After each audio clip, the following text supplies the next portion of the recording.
Okay, MOvember, day 12. Yesterday was Sunday, it's a Monday here. I just finished our Breaking Free group that's focused on the third part of this book on reparenting. And tonight we looked at reality. So I thought, well, if I'm going to do a few catch-up videos, I want to go through Pia Mellody's version of reality. This book was written in 1989. And it was largely a collection of the workshops and worksheets she'd give clients that would come through the Meadows as a way of better understanding what was underlying their mental health conditions or addiction issues. There has been plenty of expansion in the trauma world since Pia first wrote this, but what I think is really complementary to her work is that a lot of those people work or are senior fellows at the Meadows in Arizona. I learnt this working for a hospital in Sydney that brought out a lot of the staff from the Meadows to help this, and certainly had the blessing of Pia and Pat Mellody at the beginning. And I learnt this model from Joanna Mills and Wes Taylor. So Wes, if you're watching this, I've lost contact with Joanna, but Wes, if you're watching this, he is certainly one of my mentors. This is a map that helped me. So if this is not sophisticated enough, doesn't fit your worldview, rubs you up the wrong way, that's fine. YouTube's fantastic for it. Just keep moving. If not, give me a chance and I'll try and explain it the way it was explained to me.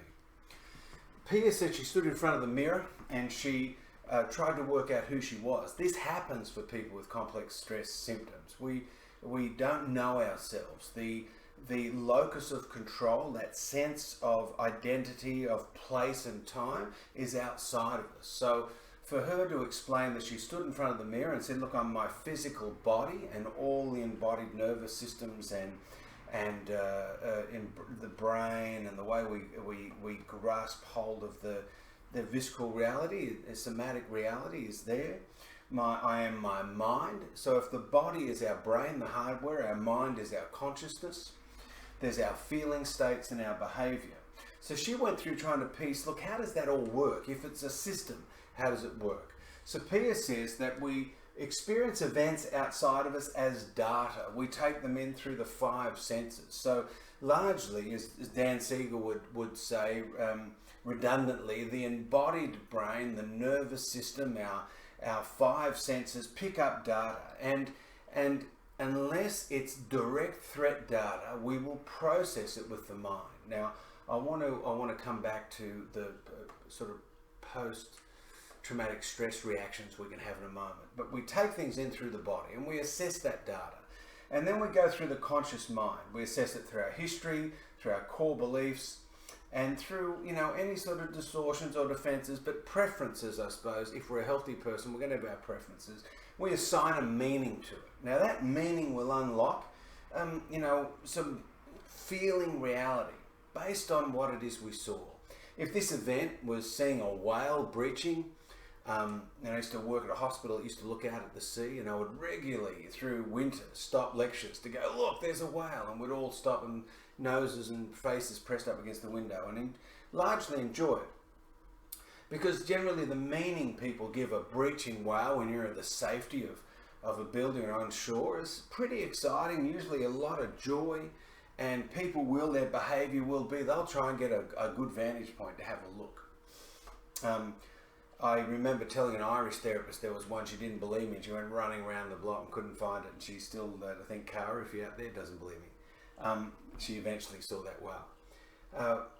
What we have here is that then the feelings will precipitate that behavioural response, and this was Pia's way of trying to slow down what happens when you're trying to understand how do we engage in the world. Now I understand that quantum physicists out there or the existential or religious people might say a lot more happens than just the 5 senses. Life can be explained in much more depth. But when you're just starting out, sometimes just keeping it simple, and this is what this is, a simple presentation. Now when I work with people that come for treatment, generally they're coming in with mental health issues, addiction issues, and so there's some complications to how this gets experienced, and I want to talk to that now. One of the things we look for when people come in to have a better understanding of what's going on for themselves is that largely what can happen is we can experience as part of data coming in triggers. And the body does that very sophisticatedly. When Dan Siegel talks about the roots of empathy, you know, through threat perception is generally through our optical nerves, the floating bone in our ear that Stephen Porges talks about, and we will pick up with these 5 senses perceived threat. Now, what happens if you've come from a family where there's been developmental trauma is we will perceive threat as not the brown snake on the ground or the shark fin in the water, but we will perceive threat relationally. And so when we get triggered, what can happen if we perceive this trigger to be a threat to us? So it is largely means that our limbic system in the brain's fire department activates. And when it activates, it bypasses our executive functioning of thoughts and feelings and goes immediately down to a behavioral response of survival. Generally, people will flight first and they will try and get themselves safe. If we're cornered and we need to protect ourselves, we will fight. If fighting and flighting is not an option, what can happen to the nervous system is we will absolutely freeze. And freeze, as far as I understand it, isn't just me going, oh, I'm playing dead. That's a strategy, but it's not freezing. Freezing is the vagus nerve from our brain going to the back of our heart, decelerating our heart to the point it stops the oxygen going up to our brain to the level of functionality, and we literally faint and collapse. Now, I hope I've explained that in simple terms. I know I've explained it in simple terms. There would be a more complex definition of that available online. The other thing I like to put down with fight, flight, and freeze is a term that Pete Walker uses in complex post-traumatic stress from surviving to thriving, which is, he calls it fawn. Now, without having to argue the toss of whether the limbic system provides fawn, what I will say is this is a unconscious response of survival in a system that you've been imprinted on to as a child to survive. So if you grew up as a first child hero to a mentally ill person, to a chronically abusive person, I reckon even Stockholm Syndrome could fit in here somewhere, that we, to survive, will develop relationally behaviors that appease the other person, where the locus is completely over with the other, and we have to make them okay, not to be okay, but to survive. Then this is done in largely a disassociated state. So in Pete Walker's book, and I will over the course of MOvember do stuff on what he calls the 4 Fs, fight, flight, freeze, and fawn. So when this happens, when our body activates this limbic survival response, we, as Dan Siegel says in the hand model of the brain, if this was the spinal column, this was the top part of the triune brain, the reptilian part of the brain, then we have our limbic system folding in on top, and then our executive function. If that sat in our head, we literally, as Dan says, flip our lid, and this limbic system takes over from the executive part of the brain. The best way I can describe this is if you work in an office block or a hospital and there's a CEO or an executive structure, then if the fire alarms go off, there'll be someone within that building that will be the fire warden. At that point, they'll put on a high-vis vest that designates their role, and they are now in charge over the CEO. They could walk into the CEO's office and say, put that laptop down, evacuate, leave your personal belongings, this is our protocol. And it takes precedent. It takes, I'm struggling for an adjective, but it's now in charge. And for that very reason, the limbic system, that's why you describe this, it's in charge. It will go into this response. And what Pete Walker looks at is what is your trauma type? What is your combination of responses? Because it's really important as we get into recovery and reparent ourselves to sort of know what are our preferences when it comes to survival. What triggers us into threat? Is it the sound? Is there a smell? Is it engagement or lack of engagement? Is it enmeshment or abandonment? And really working out individually, very personally, what that then triggers us into in the developmental immaturity that Pia talks about, how it impacts the very wounded and very small part of ourselves that developed when we were young, between 0 and 7. And as Dr. Alan Shaw talks about in that last trimester, where trauma in the first 1,000 days really imprints upon us our responses. And as Pia then talks about, the part of us that learnt to adapt that situation. So Pia calls this part of our process a wounded child, and she calls this part of our process the adapted adult. And largely because we are an adult now, but our response is childlike. So this adult adapted child response. And so learning about what from there are the cognitive distortions that take place and the defenses that are now like, for some of us, taking a bazooka to a Monopoly game. What are we doing now that is an overreaction to our defense? Generally what happens when this trauma response is activated, and it then even activates these cognitive distortions, is we are likely to then be running off core beliefs that are toxic. And the core beliefs are things that are basically I am. And they will be generally around our value, our safety, our identity, and our needs and wants. So I am invisible might be around our reality, or I don't exist, or I haven't got a right to exist, or I'm unlovable might be about our value. I'm unsafe, or I can't protect myself might be one around our boundaries. And then we can have all sorts of shame binds around needs and wants, that I can't ask for a hug, or I can't ask for nurturing, or I can't ask for protection. But the I am statements, and part of trying to get to the bottom of our history of trauma is, well, what happened to us back here? What's our history? What are the core beliefs that we then made up about ourselves, and what are the cognitive distortions and defenses we are likely to run when we are triggered into threat?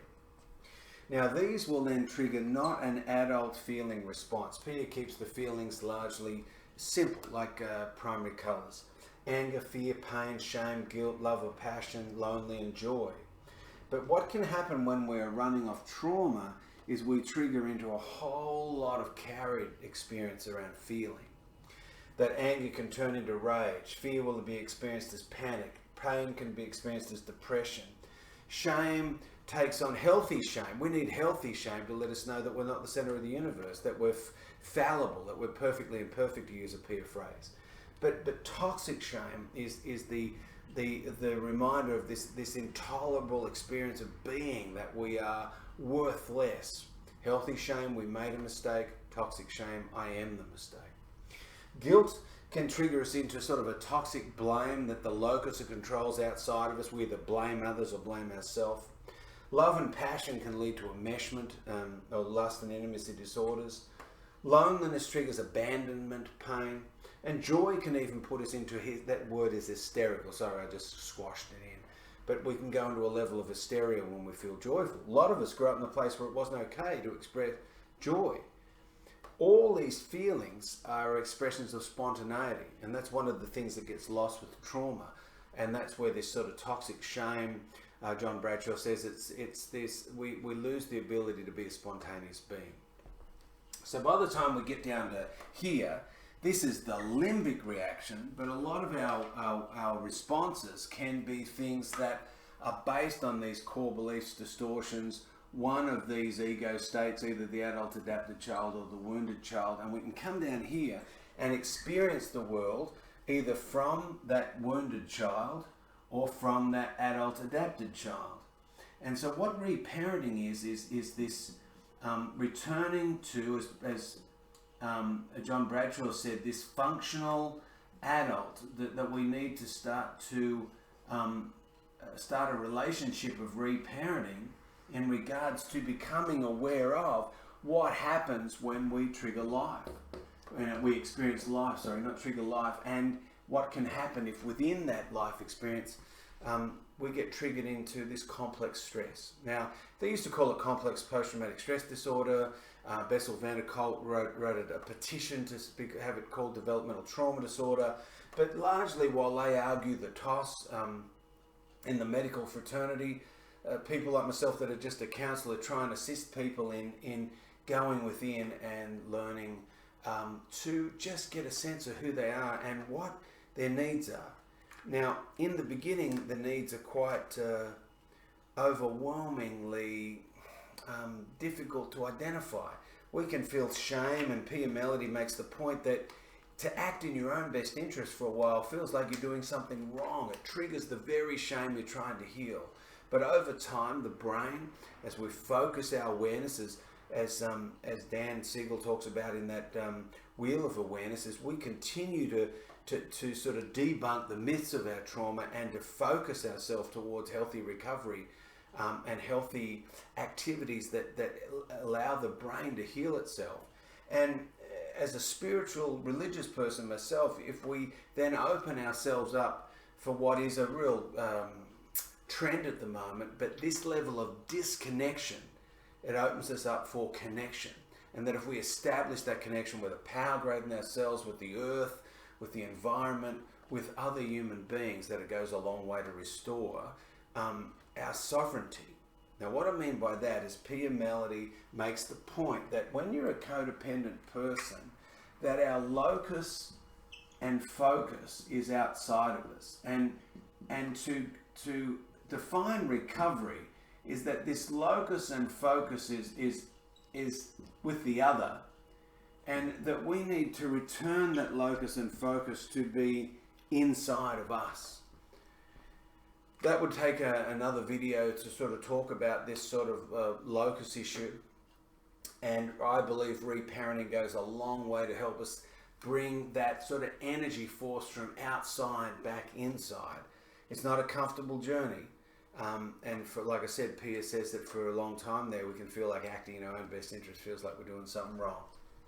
But this is Pia Mellody's reality model, in my interpretation, trying to add a little bit of what the modern interpersonal neurobiologists have helped us to, sort of let us know what's going on inside of that reality. I hope it's been useful. This is MOvember Day 12. Please share this video if you think it's useful. Make comments if there's something that you would think would be great for me to learn and add to this.